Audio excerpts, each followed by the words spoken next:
Eric Previn, the county resident from District 3, and Mazel Tov on the shifting around among the supervisors.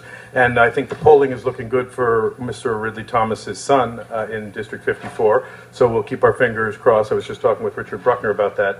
I would like to report that items 62, 63, and 64 are the much interested, the ones that we're very interested in regarding county risk and litigation, and unfortunately they are being delayed until January 14th. It's also worth noting that 2 supervisorial meetings are being collapsed for the holidays, which is going to be an extremely long time without a meeting, and I'm concerned if we can maybe get some provision to make room on the 2 meetings that will proceed and follow to make reasonable comments, because that's going to overload things dramatically.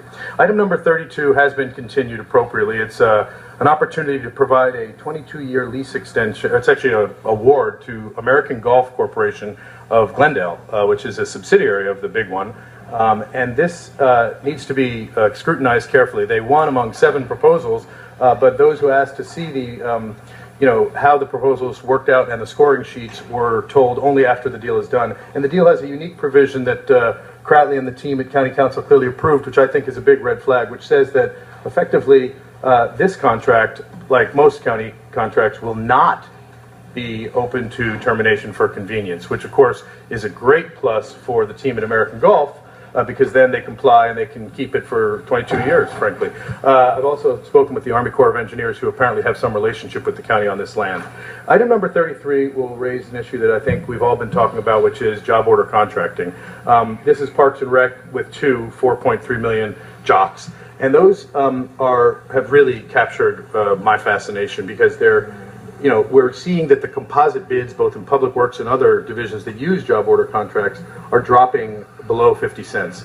That is a huge red flag, as I have said before, and I spoke with Jacob Williams of Public Works, who agreed that it was worth careful scrutiny. And I think that the best thing going forward would be the CEO's office to provide a real department-by-department analysis of these composite factors for jocks in our county groups, because sending 2% or 1.95% of these big agreements to out of state is a mistake. They also have there's been questions raised about whether or not labor compliance has been 100% followed in these jocks. And I just think that it's really worth this body taking a leading role there. I know you've all peeked up to the edge of it and sort of wondered, how in the world is this in our interests? Item 67A, I think it would be remiss of me not to mention, is the appointment, the canny and savvy appointment of the lead public corruption fighter at the district attorney's office. We're bringing him in-house to report to the supervisors on, believe it or not, Sheriff Baca's long-standing problems regarding oversight in our county jails.